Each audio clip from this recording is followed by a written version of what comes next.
Okay.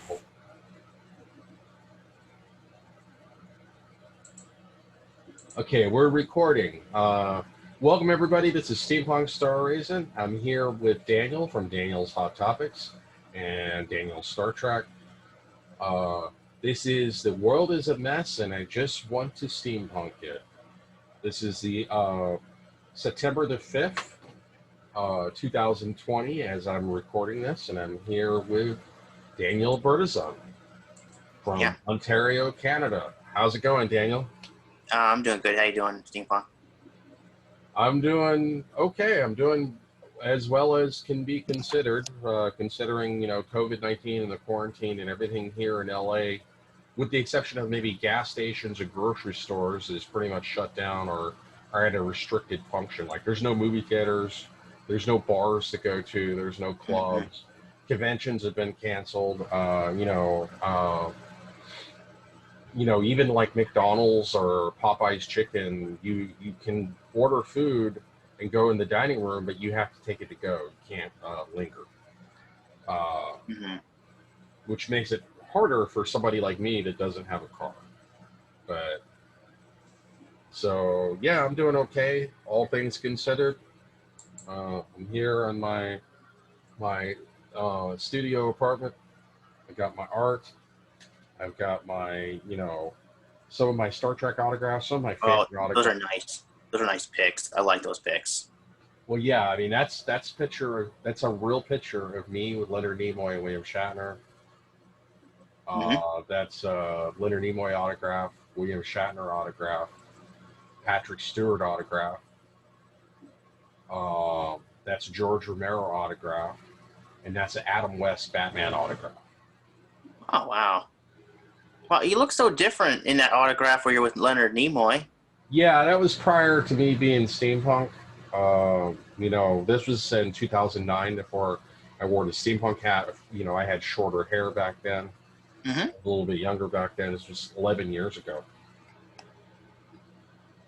This was the first and last Dragoncon that Leonard Nimoy did. Leonard Nimoy had never been to Dragoncon before, and he never would go to Dragoncon again because of declining health.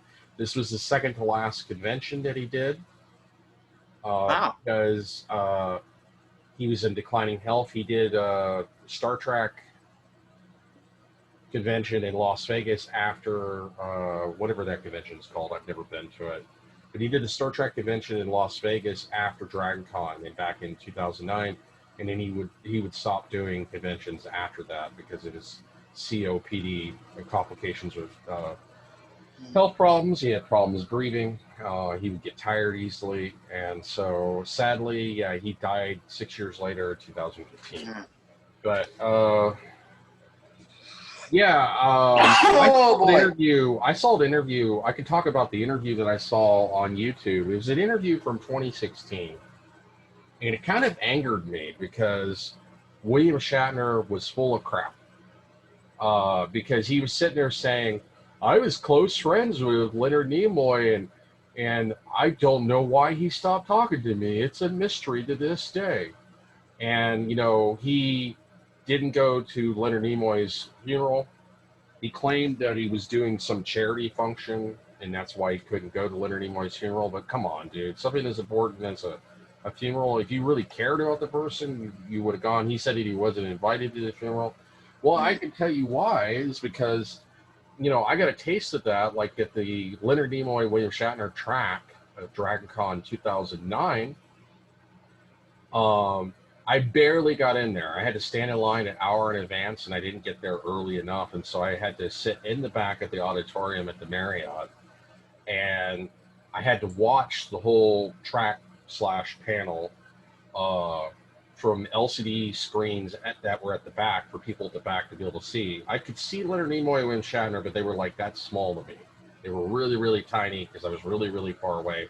But luckily they had a good surround sound system. They had good LCD screens. So I was able to see what was going on in the track. And during the track, William Shatner is interviewing Leonard Nimoy as if he's a guest on his show for Short Fuse. He's talking about how he has this new talk show called Short Fuse, and his first guest was Rush Limbaugh, and he was quite a delight. And I'm like, God, Rush Limbaugh is such a douche. Hmm. But anyway, especially if you look at Rush Limbaugh's comments of Michael J. Fox. But the basically he started, he's talked about how he didn't mind that he wasn't in the new Star Trek movie, but he bitched about it for like a half hour straight. He talked, you could tell he was a little butthurt, a little envious that Leonard Nimoy actually got to be in the new Star Trek movie, but he did not, because Leonard Nimoy had kind of revitalized his career. His acting career had kind of been in decline, and it revitalized his acting career and his popularity at conventions. And that, you could tell he was a little bit envious. And so he's asking Leonard Nimoy some really personal questions, and he was like, "So, Leonard, you sued Gene Roddenberry back in the '70s. How about that? Can you tell us about that?" And you could tell it totally caught Leonard Nimoy off guard, because he was like, he was hesitated because he had to think about what he was going to say, because it's a very sensitive subject. But the backstory on that was, in the '70s, Gene Roddenberry was going to Star Trek conventions, and he was using blooper reel of Spock and Captain Kirk. He was using blooper reels of from Star Trek and showing them at conventions, which was funny and hilarious. I've seen some of the blooper reels. People have uploaded them to YouTube. And there was a clause in his contract that if you use any additional footage, he has to be paid. So he sued Gene Roddenberry, but they resolved their differences, and he got back together with Gene Roddenberry in time to do Star Trek: The Motion Picture. But so William Shatner was crying, and he would even allow Leonard Nimoy to finish, and he's like, "Oh, what do you care anyway? You're gonna be dead in a few years anyway." And everybody like gasped. They're like, "Wow, what an a-hole! What Hmm. an a-hole for William Shatner to say, well, you're going to be dead in a few years anyway. You might as well just cough up your secret." And it just came off as very, he came off as very envious, very jealous of Leonard Nimoy. He came off as very self-centered, kind of an egotistical sociopath, and, which explains why William Shatner admired Rush Limbaugh, talked about how much he was a delight. And he's like sitting there insulting Leonard Nimoy. And then, Leonard Nimoy, I loved his comeback, and everybody cheered because it was a great comeback. And he was like, "Well, Bill," because that was his nickname for William Shatner, was Bill. He's like, "Well, Bill, I guess that's why you weren't in the new Star Trek, because you were dead." And everybody laughed and cheered. I thought it was hilarious. And I think somebody uploaded it to YouTube. You should look it up. Dragoncon 2009, Leonard Nimoy, William Shatner track. And he was referring to William Shatner's character, Captain Kirk, died in Star Trek Generations, and that's, but he was, making a pun, and it was hilarious. And the word on the street and the gossip, and I believe it, knowing William Shatner, was that he got offered a role. He got offered a cameo in 2009 Star Trek by J.J. Abrams, but J.J. Abrams turned him down because not Leonard Nimoy, but William Shatner demanded $50 million just to do a cameo. Because he was Hmm. like, well, Robert Downey Jr. got paid $50 million to play Iron Man. Yes, he did, but he got paid $50 million to do Iron Man in all three Iron Man movies, to do Iron Man in all the Avengers movies. There's been, what, 4 Avengers movies? And in all the Iron Man cameos, like in Spider-Man 4, he got paid $50 million to do multiple movies, including cameos in movies. And so to sit there and demand and think that you're on par with Robert Downey Jr., it's like, hey, you're not a young guy anymore. You're not as happening as Robert Downey Jr. Robert Downey Jr. is, his career is still at its peak.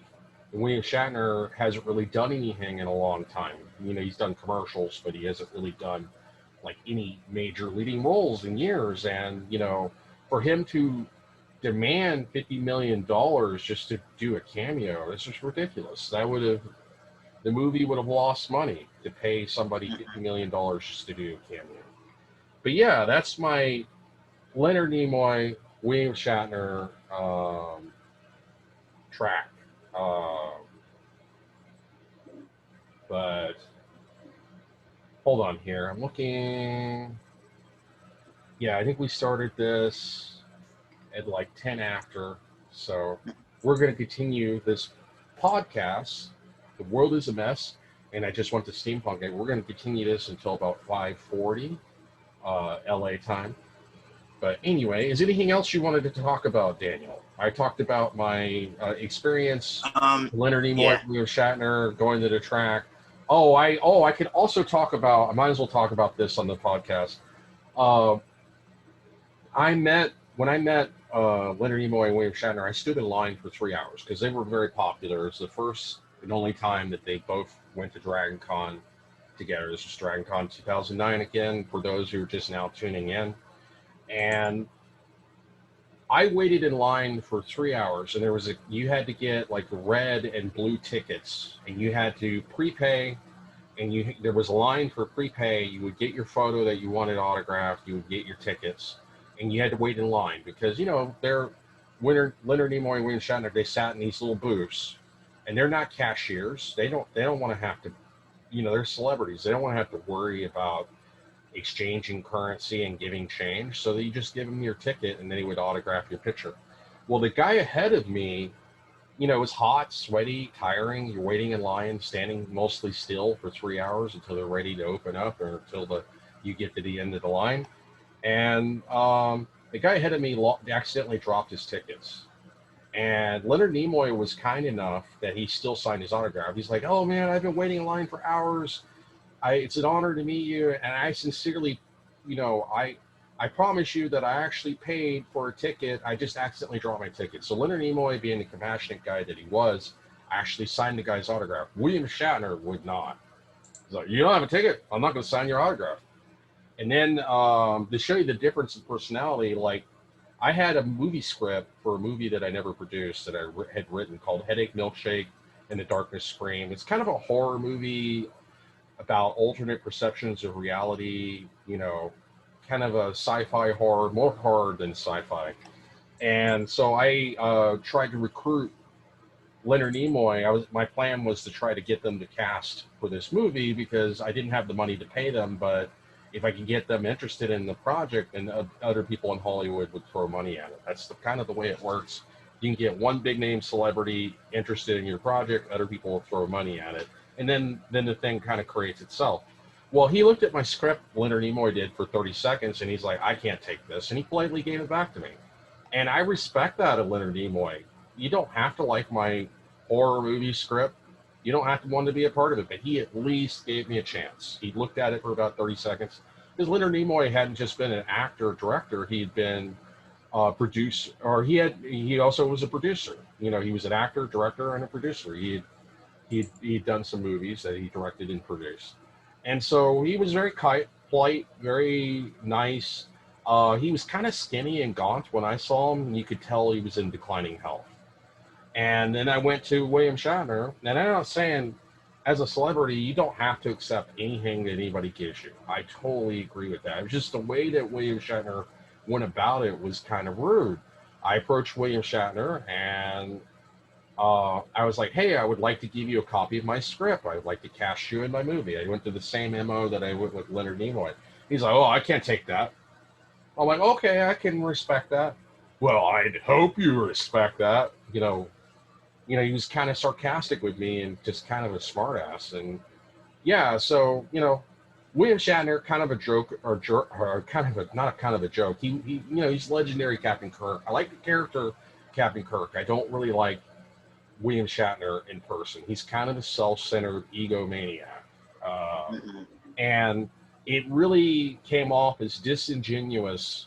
You can look up. There's a 2016 interview where he was on some talk show, and he talked about how he doesn't know why he had a falling out with Leonard Nimoy. Well, saying crap like that at Dragoncon 2009 during the Leonard Nimoy-William Shatner track, that could be a reason why you weren't invited to his funeral, and that could be the reason why, actually, I think he was invited to his funeral, but he sent his daughters. But that could be the reason why he wasn't personally invited to his funeral, and that could be the reason why Leonard Nimoy stopped talking to him.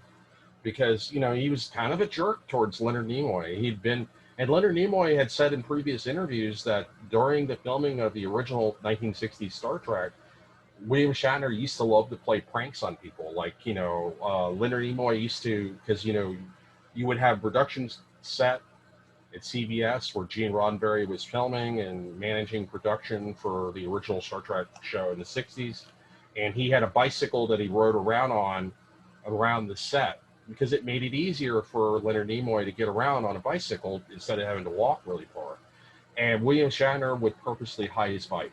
He would steal Leonard Nimoy's bike and hide it and just do like really crude pranks like that. And later on in Leonard Nimoy's life, William Shatner, he was kind of a jerk to him.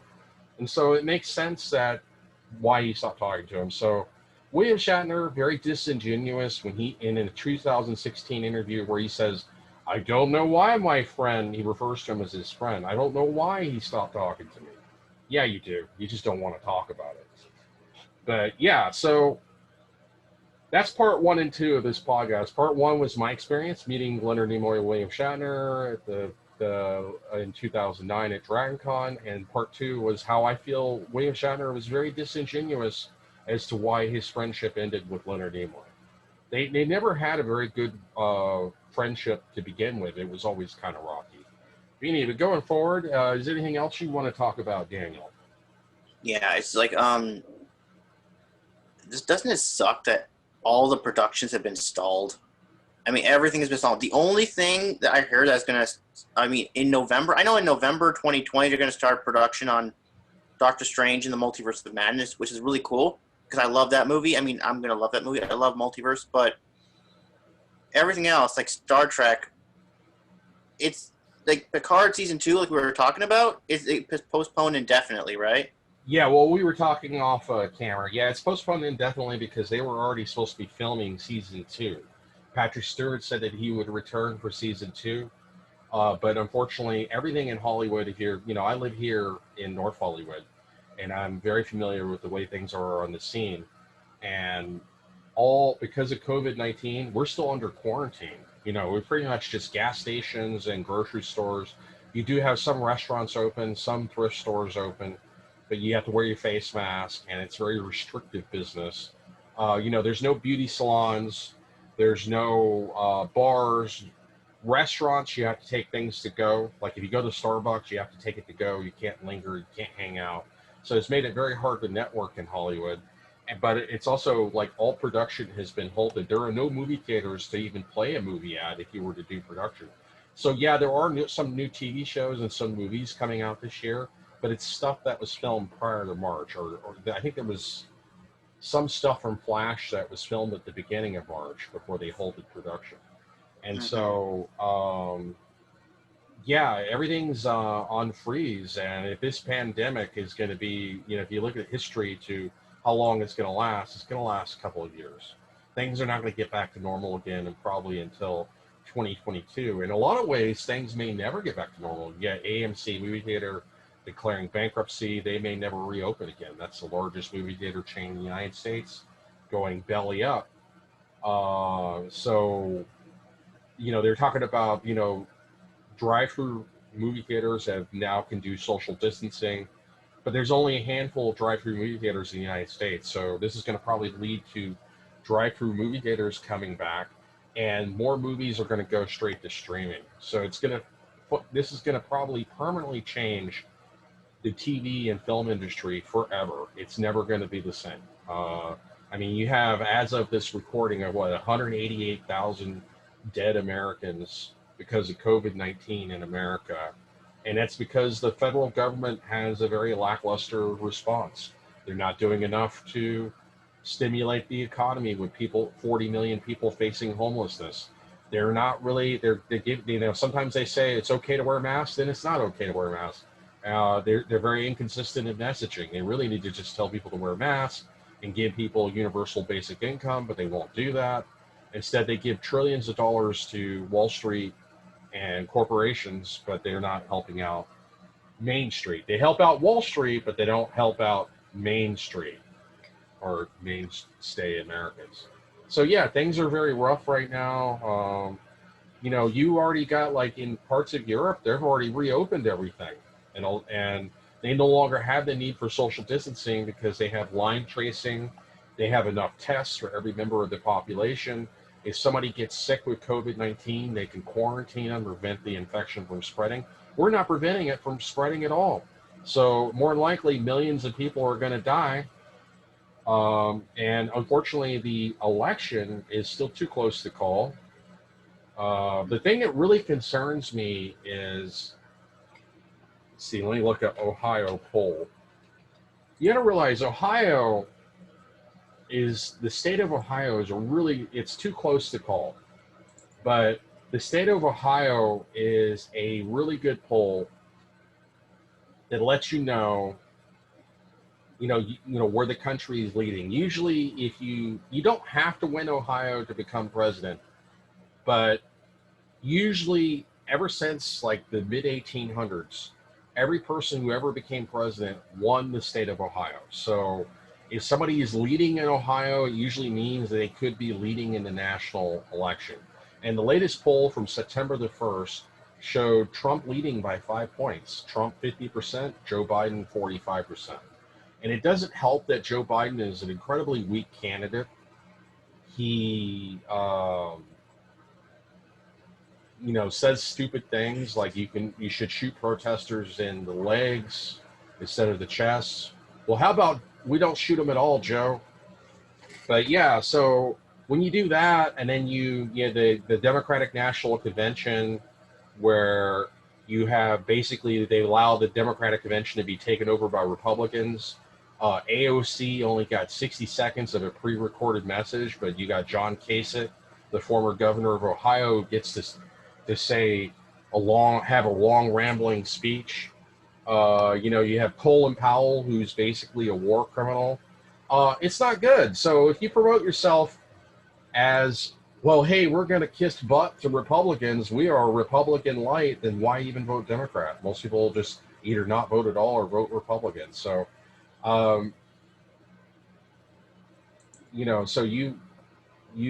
people got to watch out. It's still too close to call. And Biden's lead has totally eroded. This is almost like 2016 all over again with Hillary Clinton. I predict Biden will win the popular vote, but if he doesn't change his campaign strategy, which effectively right now he doesn't have one, his strategy is just to stay hidden. This could be a repeat of 2016 where Trump wins the Electoral College but loses the popular vote. And this will be bad for democracy in our country. But anyway, that's politics, and that's my take on COVID-19, which comes from movies. The reason why everything is gone to hell in America. 2020 is the worst year. I would normally be at Dragoncon right now at this time of year, but they canceled Dragoncon because of COVID-19. And and then the thing that's even more annoying is I got ripped off by Delta Airlines for $290. I canceled my airplane ticket because of COVID-19, and they won't give me a refund. And then they tell me, well, you have until May to use your voucher. And if you don't use it by May, it just goes away and expires. And there's actually a class action lawsuit against Delta Airlines. I don't think I'll ever book a flight through Delta again. They're just so incredibly dishonest. They got billions of dollars in stimulus money through the CARES Act. They get funded by the Federal Aviation Commission. The FAA, they get federal funds every year to stay in business.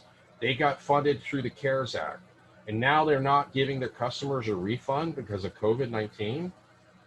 That's the problem. Is this country is ruled by corporate feudalism. We're starting to revert back to the dark ages where everything will be ruled by dukes, kings, and lords, but you just change the name. Instead of dukes, kings, and lords, you have CEOs, executives, and their secretaries. And, the executive board, the CEOs, executives, if you're a privileged member of the executive class, then you're doing gravy. But if you're everybody else, you're just a mere peasant. And if you think that most multinational corporations don't view their workers as disposable, squashable bugs and peasants, look at Walmart. They take out dead peasant insurance on their employees, and it's Mhm. called dead peasant insurance for a reason, because they view their employees as peasants. Walmart views anybody working for them, not only do they pay them a non-living wage and have really crappy medical benefits, but they view anybody working for them as a peasant. They take out secret life insurance policies. A lot of corporations do this because Walmart is the number one employer in the United States, which tells you how bad the U.S. economy is. If Walmart's the number one employer, these are not good jobs, and you get treated like crap. You're forced to work off the clock. My ex-fiance, I knew a couple other people that worked at Walmart. They all got treated like crap. They're forced to push shopping carts off the clock, which is in violation of federal labor law. They fire anybody who tries to form a union, which is in violation of federal labor law. Walmart violates environmental laws by putting fertilizer out in the open where it gets rained on and leaks into the environment. Et cetera, et cetera. But they if you have, if you're a company like Walmart where you have 2 million employees, 2 or 3 million employees, statistical probability dictates that a certain percentage will die, and they make money off people dying. So they don't even have to make sure that their employees work in a safe environment. If they die, that's more money for them. And it's not a matter of boycotting Walmart. Amazon, Walmart, Target, they all treat their for some reason, my video is frozen. Am I frozen on your end? Yeah. What happened? I don't know what happened either, but you can still hear me. Yeah. But it doesn't. It's not a matter of boycotting businesses, because we have allowed corporations to run roughshod over the economy and labor rights for so many decades now. It's just become the status quo, and they've brainwashed people into accepting being treated like crap. And so, but yeah, so things are pretty bad. I don't know if they'll get better anytime soon. I am worried that Trump is going to get reselected. I won't say reelected, because he didn't even get the popular vote last time, and I doubt he'll get the popular vote this time. But he'll get reselected because he wins the right strategic states. And Biden is running a campaign that lacks strategy. But yeah, so I don't know why. I apologize, guys. I don't know why my video feed has frozen. But this is a podcast, so it doesn't really matter. We got about 5 more minutes before we wrap it up. I want to do my exit line for the last minute. So we have about 4 more minutes to talk about one more topic. Daniel, anything else you want to talk about? One last topic. Did you hear the DC movie, the DC Flashpoint movie? Apparently, it's rumored that the Flash is going to go to a lot of the older DC universes that we grew up with in the '90s. Like, for example, we may the visit 1990 Flash show. Yeah. Yeah, no, I mean the 1990s Flash movie, the one with Ezra Miller, the Flash movie. I'm not familiar with that one. You don't watch the DC movies? It's like a Flashpoint movie, and it's they're going to visit most of the DC older. Oh, is DC... this an animated movie? No, it's a live action one. Never saw it. Never heard of it. Never saw it. But have you seen? Well, you've seen Batman v Superman, right? Yeah. Okay, so there's a Flash in the movie. Yeah, there's a Flash in that universe, right? And they're going to make a Flashpoint movie based on that Flash. So he's going to go through the multiverse, and we're going to see things like other DC universes. That'll be cool. I have no maybe we're gonna maybe we may see maybe he runs to the universe where Batman Forever, where Val Kilmer is Batman, and we could see Val Kilmer looks like hell. I don't know if you've seen Val Kilmer recently. He's had throat cancer. Mm. And it's not his fault, but he's like very emaciated. He looks very unhealthy. I guess they could do CGI and makeup, but I don't know if Val Kilmer would even return because of his declining health. But I thought they weren't going to focus on Val Kilmer. I thought they were going to bring back the original guy that played the 1989. Yeah, Michael Keaton. Yeah, but he's gonna come like near the end. He's gonna come like near like the end, the other end of the movie. But I think like what since Barry is traveling the multiverse, we're gonna see different Batman from different movies, right? And you know what? I think they're gonna separate Batman Forever and Batman and Robin from the Tim Burton Batman movies because those movies weren't as popular. I mean, a lot of people think that the Joel Schumacher movies were like they were the decline of Batman, right? You know, Yeah, Batman and Robin. Didn't Schumacher? He only directed one Batman movie. It was the 1996 Batman and Robin, right? No, 1995. It was 1995 Batman and Robin, and then he did But wasn't it released in 1996? No, hold on. Batman Forever. Batman Forever was 1995. And Batman and Robin was 1997. Okay, let me look that up real quick. I am.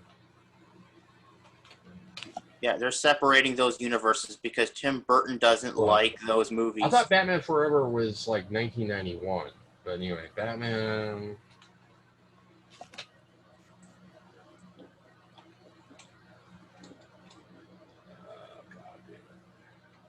No, you're right. I stand corrected, sir. You're right. Batman Forever was 1995. Batman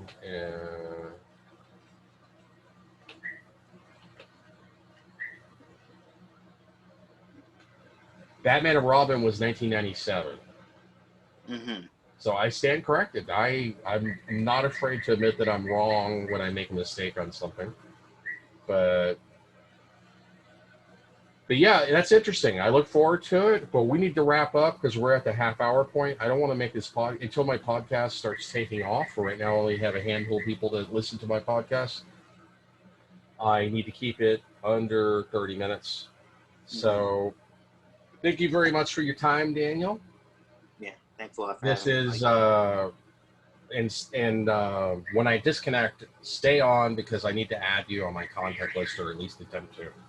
Yeah, definitely. But anyway, this is Steampunk Starraisin of AmberStreet.com, and this is the podcast, The World is a Mess, and I Just Want to Steampunk It, September the 5th, 2020. This is The World is a Mess, I Just Want to Steampunk It. You have a nice day, and I will see you 25 billion years. I will. Bye.